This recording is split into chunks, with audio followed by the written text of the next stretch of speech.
Magandang hapon po. Patay matapos makuryente at masunog pa ang isang lalaki sa Parañaque na nagtangka raw magnakaw ng kawad. Pero ang kaanak ng nasawing lalaki nanawagang wag daw siya agad husgahan. Sensitibo po ang ilang tagpo sa balitang ito na tinutukoan ni Jamie Santos. Nagliliyab pa sa taas ng poste sa Barangay San Isidro, Parañaque City ang katawan ng isang lalaki nang datna ng mga otoridad pasado launa kaninang madaling araw. Ayon sa barangay, nakuryente ang lalaki matapos umanong tangkang magnakaw ng mga kawad. Tumawag ko sa amin na mayroon daw sumabog dyan sa may Lopez footbridge. Around mga 150 po. So yung pagpunta ho natin ng mga doon, may mga kapulisan na rin ho. So nakita nga po doon may nasusunod na pong tao.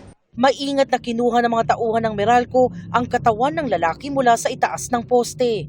Sa imbestigasyon ng mga otoridad, nahuli umano sa akto ang 39 anyos na lalaki habang pinuputol ang mga kawad sa poste ng Meralco bago ito tuluyang nakuryente. Nagdulot ng circuit tripping ang insidente, kaya pansamantalang nawala ng supply ng kuryente ang mga customer ng Meralco pero hindi naman daw yan nagtagal. Ayon sa barangay, hindi raw ito ang unang beses na umakyat sa poste ang lalaki. So siya po, meron din po siyang mga record dito, mga blotter na kumbaga ano siya sa nakawan din po. Involving mga cables. Opo yan, mga ganyan. Inabutan namin na nagtutulos ng kandila ang mga kaanak ng nasawi sa ibaba ng poste. Pero umaapela ang kaanak niya sa publiko. Huwag naman daw sana siyang husgahan. Panawagan ko sa publiko dati. Hindi na po nila nakita yung totoo, yung kakaanak kwento. Huwag sila magsabi ng anong nangyari. Kasi hindi nila alam yung anong totoo nangyari. Muling nagbabala ang Meralco, lubhang mapanganib at labag sa batas ang pagnanakaw, pagbebenta at pagbili ng mga kawad at iba pang kagamitan sa paghahatid ng serbisyo ng kuryente. Panawagan ng Meralco sa publiko, huwag makibahagi sa ganitong gawain at agad i-report sa kinauukulan ang anumang kahinahinalang aktibidad. Sa ilalim ng Republic Act No. 7832 o Anti-Electricity and Electric Transmission Lines Materials Pilferage Act, sino mang mapatunayang nagnakaw ng mga kawad, maaring makulong ng di bababa sa 12 taon at magmumulta ng 50 hanggang sa 100,000 piso. Ang mga bumibili naman ng nakaw na kawad ay mananagot sa ilalim ng anti-fencing law at maaring makulong. Para sa GMA Integrated News, Jamie Santos, nakatutok 24 oras. Hinold up na, sinaksak pa ang isang working student sa Rizal na kanyang ikinamatay. Ang isa sa mga salarin, menor de edad. Nakatutok si EJ Gomez.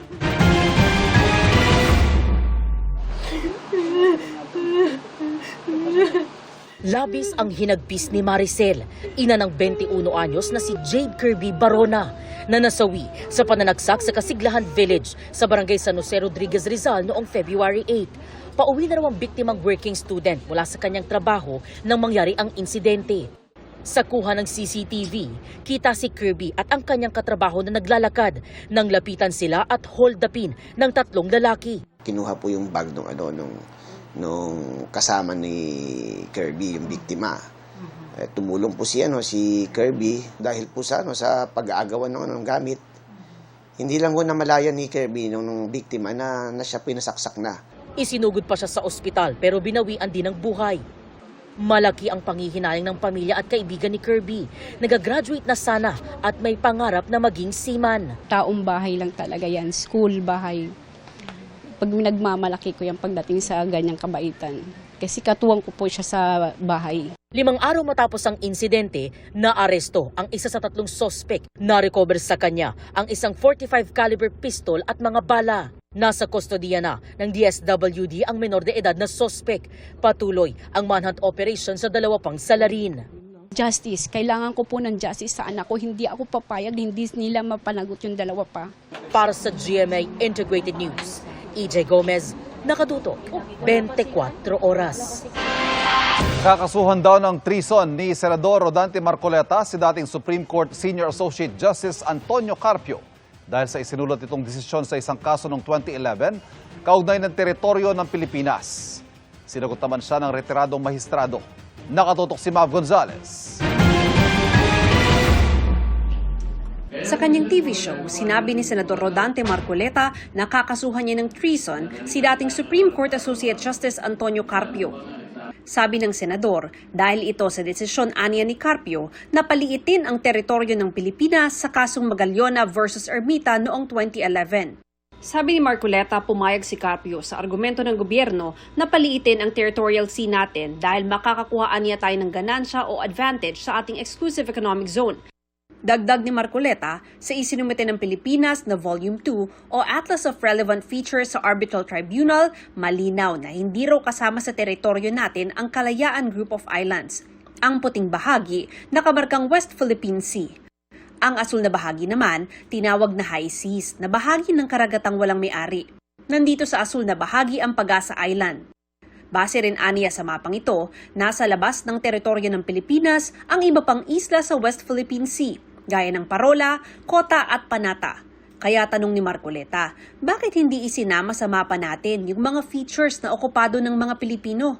Gobyerno aniya ng Pilipinas ang nagsumiti nito sa tribunal kasama sina Justice Carpio at maritime law expert attorney J. Batong Bakal. Ngayon daw, siya pa ang hinahamon sa sinabi niyang kung parte ba ng Pilipinas ang Kalayaan Group of Islands o hindi. Giit pa ni Marcoleta, hindi naman niya sinabi na hindi parte ng teritoryo ng Pilipinas ang Kalayaan Group of Islands, pero kailangan daw ng mapa at coordinates nito. Tugon naman ni Justice Carpio, lahat ng first-year law student alam na pwede lang magkaroon ng treason kung nasa gitna ng digmaan ng Pilipinas, alinsunod sa Article 114 ng Revised Penal Code. Dagdag niya sa kasong Magallona versus Ermita, gusto ni na Magallona na isama sa teritoryo ng Pilipinas lahat ng isla at katubigang sakop ng 1898 Treaty of Paris Lines. Ito ang tratadong nagtapos sa Spanish-American War at naglipat ng Pilipinas at iba pang kolonya ng Espanya sa kontrol ng Amerika. Pero ayon kay Carpio, malinaw na labag sa UNCLOS at customary international law kung isama sa Philippine territorial waters ang lampas sa 12 nautical miles mula sa archipelagic baseline natin. Masasama rin daw rito ang malaking bahagi ng exclusive economic zone at maliit na bahagi ng high seas, bagay na labag din sa UNCLOS. Kung kinatigan aniya ng gobyerno sina Magallona, tsak na i-dismiss agad ng arbitral tribunal ang kaso natin dahil magiging kapareho lang natin ang 9-dash line ng China na labag sa UNCLOS at international law. Sabi naman ni dating Senador Francis Tolentino na author at sponsor ng Republic Act 12064 o Philippine Maritime Zones Act, hindi na kailangang gumawa ng mapa ng Pilipinas. Wala po nagre-require sa atin mag-produce ng mapa. Iba po ang mapa. Ang mapa po ay cartographic drawing lang po yun. Ang pinaka-precise po scientific ay yung coordinates na na-produce po natin sang-ayon sa Republic Act 9522 noong 2009. Nakaayon aniya sa UNCLOS lahat ng nilalaman ng Philippine Maritime Zones Act. Nang tanungin naman kung makakatulong ba ang hamon ni Senador Marcoleta na debate, gugulo lang. They're entitled to their own opinions or sentiments on this. Pero yung paulit-ulit kong sinasabi, international law is not based on one's personal opinion. ang dapat daw isulong muli ay dialogo sa pagitan ng Pilipinas at China. Para sa GMA Integrated News, Mav Gonzalez, nakatutok, 24 oras. Isang guro at dating beauty queen ang nasawi sa pamamaril sa San Manuel, Isabela. At ayon sa pulisya, tinambangan ng dalawang nakamotorsiklong salarin ang biktimang si Lulet Jane Ramilo de Guzman habang nasa loob ng sasakyan sa tapat ng kanilang bahay. Kabababa lang noon ng kanyang 3 anak at ligtas sila. Dead on arrival sa ospital ang biktima na isa sa mga runner-up sa Miss Philippines Earth 2013. Patuloy na inaalam ng pulisya ang motibo ng krimen at tinutugis pa ang mga salarin. Sa pagdating ng Year of the Fire Horse ngayong Martes, ano kaya mga pampaswerte ang papatok sa mga naniniwala rito? Alamin sa pagtutok ni Von Aquino. Dumayo pa sa Binondo ang taga-Antipolo na si Angela para kumonsulta sa feng shui expert para sa papasok na Year of the Fire Horse. Kasi ever since start akong ginawa ito, it started bringing me some luck with my career, money, health. Dinatnan din namin si Rain na first time daw bibili ng Lucky Charm. Nakikita ko talaga na marami nagtatry and bumibili. So, gusto ko rin malaman if totoo ba talaga. Itong Binondo, Maynila na pinakamatandang Chinatown sa buong mundo, hindi lang hitik sa kasaysayan, kundi pati na rin sa pagkain, mga tradisyon at mga ritual para sa pagsalubong sa Chinese New Year. Kabilang dyan ang prosperity basket na nilalagyan ng bigas, Lucky Charms at angpao na naglalaman ng 999 pesos. Maswerte raw ang 999 ayon sa feng shui consultant. Dagdag buenas din daw kung lalagyan ito ng blue string na may pearl para mabalanse ang fire element ngayong Year of the Fire Horse. Itong year 2026 very intense or very pressure yung mga tao. Kaya kailangan natin si blue string with pearl to harmonize and to give us peace of mind. Bubuksan daw ang basket matapos ang 9 na araw. Isasaing ang bigas at gagamitin ng charms. Sa mismong Chinese New Year naman, swerte raw ang pamimigay ng angpao na may pera. Dahil kung anong binigay mo, siya rin daw babalik sa'yo. Pwede rin ang pagsusulat ng mga hiling sa wishing paper. Wishing paper naman, very important. Kailangan meron kayong clear goal or clear wish na kung ano yung gusto mong mangyari this 2026 mo. So you write your name, your birthday, your address, and your wishes. Tapos susunugin mo siya. Ayon sa isang sociologist, likas sa mga Pilipino na mayakap ang impluwensya ng iba't ibang kultura, kaya nga ipinagdiriwang din dito ang Chinese New Year. Hindi lang ito simpleng pamahiin kombinasyon to ng history natin with the Chinese, yung social influence, yung sa mga Pilipino kasi optimistic ang kultura natin. Tapos meron tayong tinatawag yung mindset natin na we aspire for something better. Pero paalala niya, huwag iasa ang lahat sa swerte, kundi sa pagsisipag at sa paggawa ng tama. Ito rin ang paalala ng feng shui expert. The feng shui is one part lang po ng swerte natin. So we call it the earth luck, no? And then the blessings, like yung mga ginagawa natin ritual, that is the heavens luck. Another one is we call it the actions, the human luck. Okay, the man luck. So ito na po yung kailangan natin magtrabaho. Para sa GMA Integrated News, Von Aquino, Nakatutok, 24 Oras. Nahulog sa spillway sa Masbate ang isang mag-anak na sakay ng motorsiklo. Sa Isabela at Quezon, may mga sasakyang nagliyab. Nakatutok si Dano Tingkungko. May bata pa naman. Kataasan nila ang nahulugan, oh. Isa-isang sinagip ang mga miyembro ng pamilyang ito matapos mahulog sa spillway sa Kataingan, Masbate. Ayon sa pulisya, minamaneho ng padre de pamilya ang motorsiklo. Angkas ang kanyang asawa at 2 anak kabilang ang 1 taong gulang na bata. Mabilis umano ang kanilang takbo nang biglang mawalan ng kontrol sa manibela at saka nahulog sa spillway. Naiangat din mula sa ilog ang motorsiklo. Wala na. Sa Jones, Isabela, isang minibus ang nakunang nagliliyab sa gilid ng isang tindahan. Pare, motor! Yung motor mo na! Nagliyab din ang motorsiklo sa tabi nito.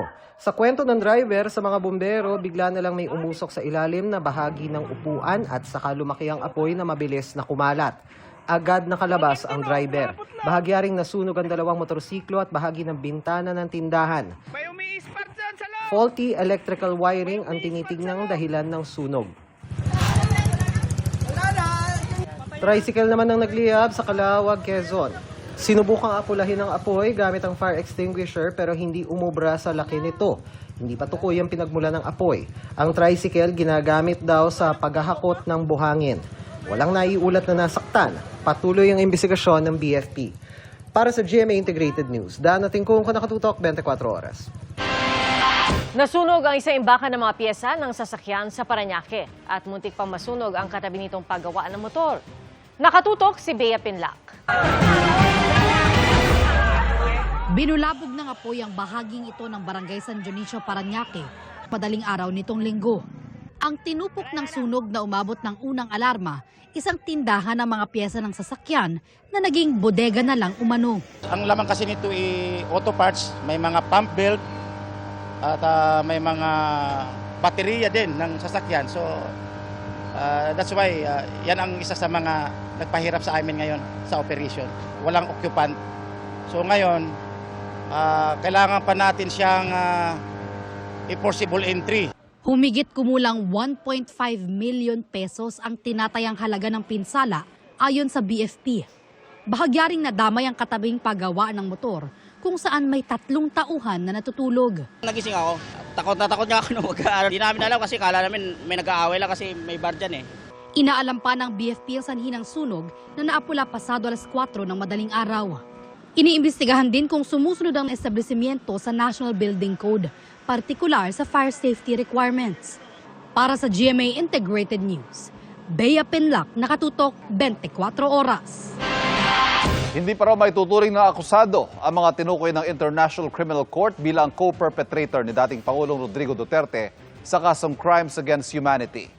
Ang isa sa mga pinangalanang si Justice Secretary o dating Justice Secretary Vitaliano Aguirre, itinangging may kinalaman siya sa extrajudicial killings. Nakatutok si Dano Tingkungko. 8 kilalang kaalyado at dati mga opisyal ng Administrasyong Duterte ang tinukoy sa dokumentong inilabas ng International Criminal Court na mga co-perpetrator o kasabwat ni dating Pangulong Rodrigo Duterte sa kanyang war on drugs. Ang ilan sa kanila kasalukuyang matataas sa opisyal, gaya ni na Senador Bongo at Bato de la Rosa. Paglilinaw ni ICC Assistant to Counsel Cristina Conti, hindi nangangahulog ang akusado na rin o may mga kaso na ang mga pinangalanang co-perpetrator. Binanggit lamang sila sa konteksto ng pagkukwento kung ano ba ang ginawa ni Duterte. Pero sa nakikita ko mukhang nagkaroon ng kaintindihan yung defense at saka prosecution na mag-unseal o isa publiko yung ibang pangalan para mas maintindihan ng taong bayan ng labas sa Pilipinas kung ano ang kinikwento. Kumbaga makakatulong ito dun sa pagkukwento nila sa papel ni Duterte. Kahapon, nauna nang itinanggi ni Senator Go ang mga paratang na anyay walang batayan, hindi patas, hindi makatarungan at walang kaugnayan sa katotohanan. Si dating Justice Secretary Vitaliano Aguirre pinabulaan ng kasabwat siya sa extrajudicial killings. But I've never engaged in any extrajudicial killing. Hindi ko sinuportahan yan. Kung meron man, hindi ko nga alam yan eh. As a matter of fact, during my time as Secretary of Justice, they made a big fuss about the killings of Kian de los Santos, Carlos Arnaiz, and Culot de Guzman. It was instrumental in bringing all the parents and relatives of these 3 to Malacanang, Bahay Pangarap. And because of this, they were able to meet with the President. And after that meeting, charges were filed against these policemen and trials were conducted and they were all convicted. Patutsada pa ni Aguirre, dinawit lang anya ng ICC Office of the Prosecutor ang pangalan niya para bigyang kredibilidad ang sinasabi nitong common plan para i-neutralize ang mga kriminal na sangkot sa illegal na droga sa pamamagitan ng pagpatay. So, ang naging partisipasyon ni Aguirre bilang Justice Secretary nung panahon ni Duterte ay doon sa bahagi pa nga ng aiding and abetting o pagtulong na gumawa ng atmosfera o mag-udyok sa iba na pumatay. Si Bato de la Rosa din, merong mga statements nung ipinapaliwanag nga nila sa publiko ano ba itong tokhang na ang tono ay kill, kill, kill. Yung buong setup na yon ang nagbibigay ng pananaw sa mga tao na covered ang lahat. Tokhang is a national policy. Sinisikap pa naming kunin ang pahayag ng ibang mga pinangalanang co-perpetrator pero wala pa rin silang tugon sa ngayon. Sa susunod na Lunes, February 23, magsisimula ang confirmation of charges hearing kay Duterte. Araw-araw maliban sa Miyerkules, 10 a.m. to 3 p.m. The Hague time o 5 to 10 p.m. oras sa Pilipinas. Sa pagdinig, aalamin kung may sapat na basehan para tumuloy sa paglilitis si Duterte. Para sa GMA Integrated News, Dano Tingkungko, nakatutok 24 oras. Nagkabitak-bitak ang lupa sa bulubunduking bahagi sa isang barangay sa Toboso, Negros Occidental. Ikinagulat po ito ng mga residente at base sa pagsusuri ng MDR-RMO, itinuturing itong sinkhole dahil sa hugis, lalim at lawak ng bitak ng lupa. Nakipag-ugnayan ng LGU sa Mines and Geosciences Bureau upang masuri ang lugar. Sa Lake Cebu naman sa South Cotabato, nagkabitak-bitak ang ilang kasada dahil sa landslide. Naperwisyo ang mga motorista at residente. Ayon sa PDRRMO, dahil gumagalaw pa ang lupa, ay patuloy na lumalawak ang pinsala sa kalsada. Sinabi naman ng DPWH na may isinasagawa ng rehabilitasyon. Handa na ba kayo sa pagsalubong sa Chinese New Year sa Martes? Ang pinakamatandang Chinatown sa buong mundo dinarayo na at patuloy ang pagbabagong bihis. Mula sa Binondo, Maynila, nakatutok live si Darlene Kai. Darlene. Ivan, marami ng mga taong namimili ng iba't ibang mga pampaswerte at namamasyal na rin dito sa Binondo, Maynila. Ngayong bukas na ang bisperas ng pagsalubong sa Chinese New Year. Halos siksika na sa dami ng mga tao rito sa Ongpin sa Binondo, Maynila. Mabigat na rin ang daloy ng trapiko ngayong isang araw bago ang bisperas ng Chinese New Year. Kabi-kabila ang nagtitinda ng mga pampaswerte gaya ng tikoy na 100 hanggang 180 pesos ang isa depende sa laki. 10 piraso agad ang binili ni Cha dahil nakaugalian na nilang mamigay ng tikoy sa mga kaanak at kaibigan. Sabi kasi stick together so tinatry namin talaga na mag-stick kami. Na walang hiwa-hiwalay. Mabenta na rin ang Lucky Charms na tinda ni Amparo. Green is for money and business. For white is for year. Yun yung color natin. Red is for wealth and health. 6 element pang kalahatan. Ito pong black onyx for anti-bad luck and safe to travel. 2 bracelet ang binili ni Minozen. Hangad niyang swertihin siya sa pera at pag-ibig. Naniniwala po ako sa swerte and yun lang po. Wala naman pong masama if maniwala sa mga charms. Mabili na rin ang mga prutas sa pangsabit sa pinto na 60 pesos ang isa at ang palay na 35 pesos ang isa. Mayroon na rin mga nagpa-practice para sa Dragon Dance.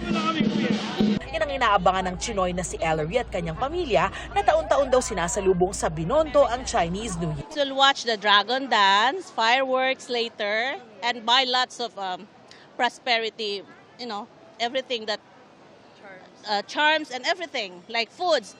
Because this is the place of the Chinese, di ba? Binondo talaga. Of course, I'll come here every year.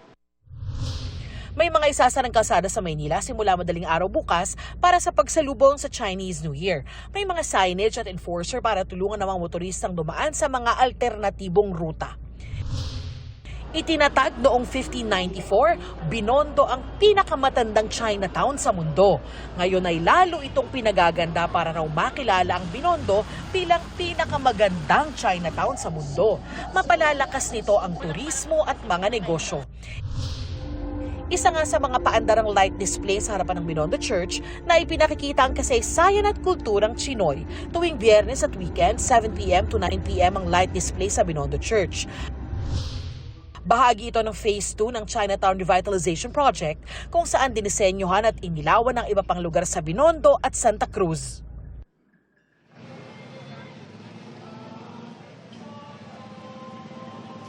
Ivan, dinudumog din yung food stalls dito sa plaza at syempre marami rin yung nagsisimba sa katapat na Binondo Church kaya abiso po sa mga motorista talagang mabigat yung traffic situation ngayon dito. Mga kapuso, ngayon pa lang maaga ko na kayong binabati ng isang Kyonghee Watsay. Balik sa'yo, Ivan. Kyonghee Watsay, maraming salamat, Darlene Kai. Huli kam sa Pasay ang paghabol sa isang tuktok o tricycle na tinakasan ng nabanggang motorsiklo. Nag-counterflow pa ito sa highway kung saan bawal ang mga tricycle. Nakatutok si Darlene Kai. Ito, siya yung mahabol. Ito, kulay kami na to. Ayan, yung kulay kami na yan. Binabaybay ng motorsiklong may kuha nitong dashcam ang Rojas Boulevard sa Pasay. Nasa unahan nito ang isang tuktok o tricycle mula pa sa Baclaran. Pero nang paakyat na sa flyover sa EDSA, nahagip nito ang motorsiklong may magkaangkas. Ang mga natumbang sakay ng motorsiklo, iniwan na lang basta-basta ng tricycle. Hindi talaga siya tumitigil, oh. May nasagi na siya, hindi pa rin siya tumitigil. Hinabol ng rider ang tricycle hanggang pumasok sa service road. Doon nakitang may pasahero pa pala ang tricycle. May sakay pa pala! May sakay pa siya! Mula sa service road, lumiko ito pabalik sa Rojas Boulevard kung saan ito nag-counterflow. Kumaliwa ito at pumasok sa isang kalsada. Tumulong na rin ang iba pang rider sa paghabol sa tricycle. Saka ito naabutan ng mga rider ng huminto para ibaba ang mga pasahero. Mga Agad na aresto ng pulisya ang 39 anyos na driver ng tricycle. Ang magkaangkas na nasagi ng tricycle, nagkagalos at dinala sa ospital. Ang may-ari naman ng tricycle nangakong sasagutin ang pagpapagamot sa nasugatan at ipapaayos ang nasirang motor. Sasampahan ng patong-patong na reklamo ang driver. Ayon naman sa pulisya, nagkaayos na ang dalawang panig. Pero i-impound ng tricycle dahil wala itong prangkisa. Kasama rin ang tricycle sa mga e-bike at e-trike na ayon sa LTO ay bawal sa mga major roads sa Metro Manila gaya ng Rojas Boulevard.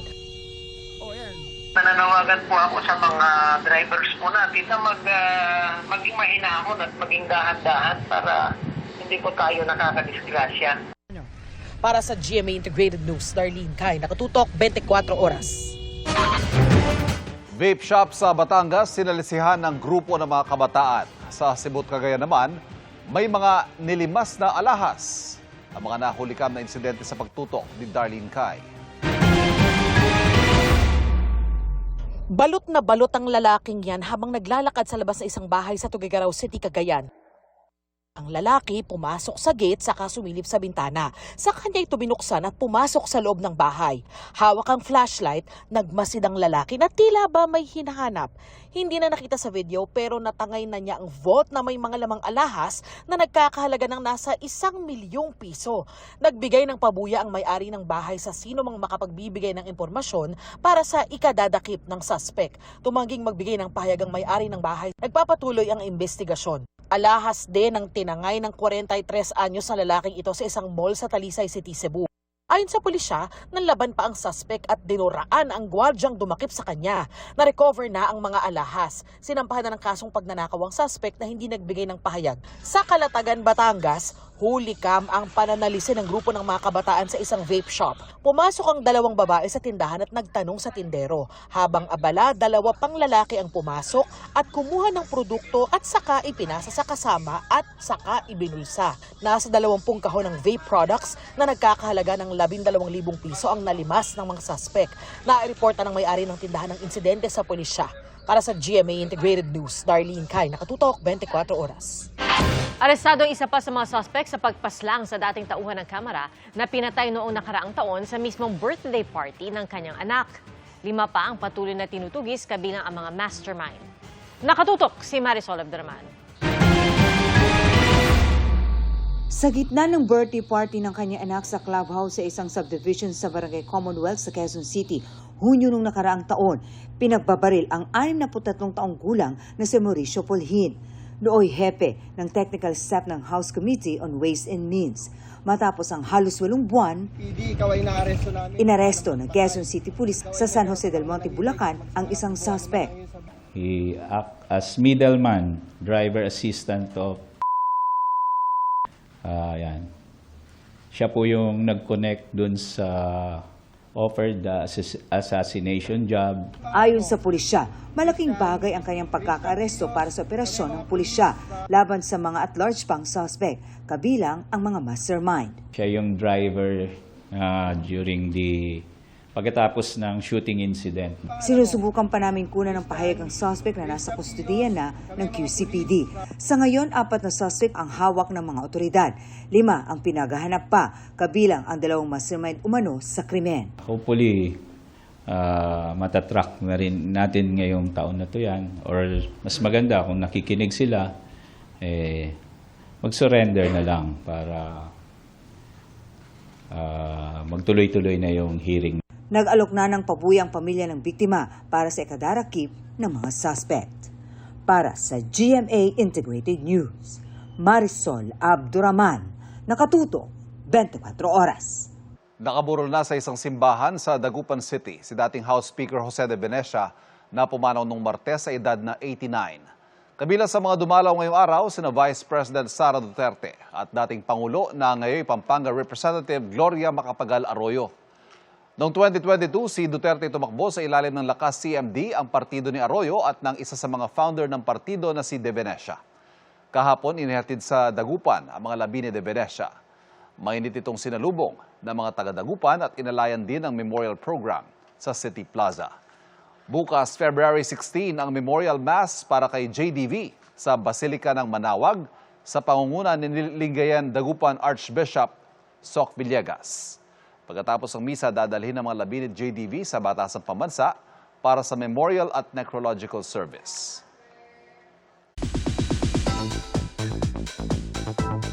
Napa-throwback sa Y2K fashion ng ilang Kapuso stars na kumasa sa trending ngayong Bebot Challenge.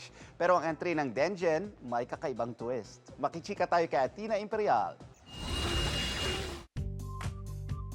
Move over Asoka Makeup Challenge dahil ang netizens kumasa na sa bagong makeup trend.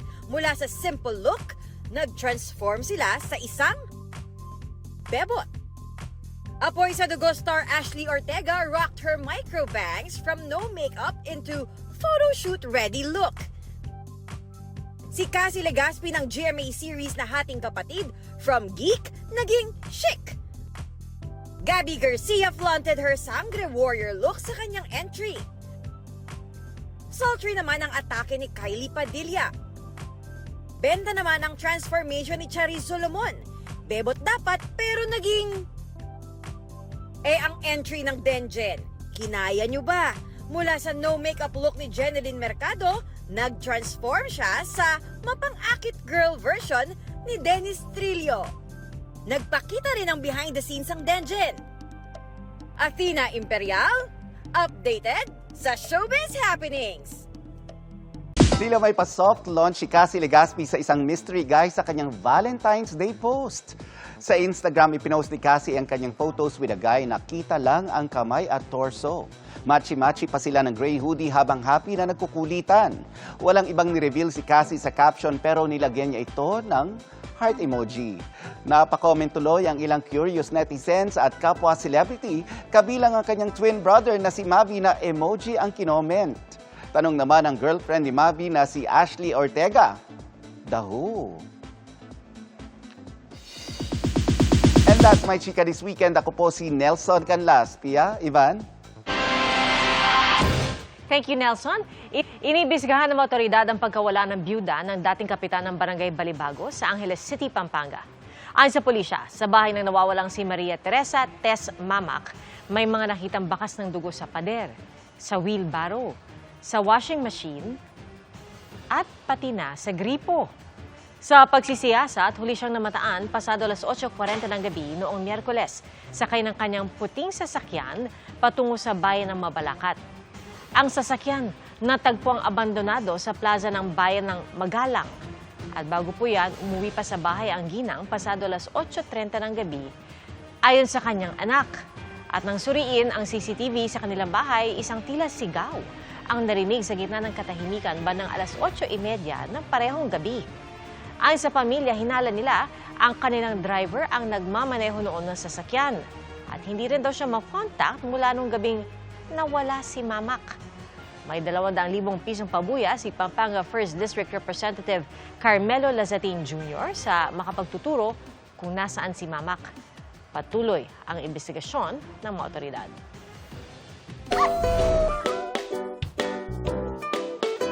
Pang Best Actor ang aktingan ng isang asong idinaan sa Puppy Eyes ang paghingi ng atensyon sa kanyang fur daddy. Sa Cavite naman, mas pinabongga ng isang aspin ang isang kasalan. Silipin sila sa Usapang Pets, kasama si Darlene Kai.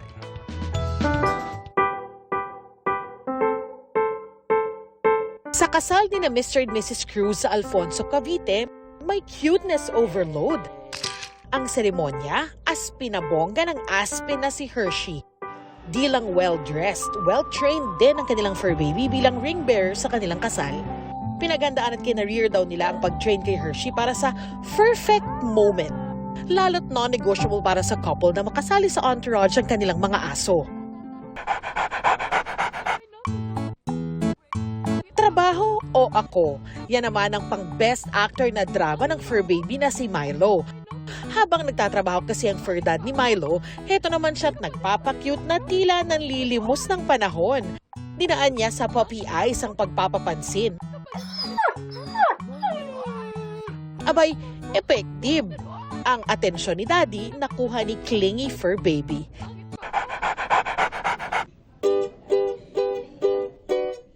Sa Maynila, hindi lang humans ang nag-celebrate ng Valentine's Day.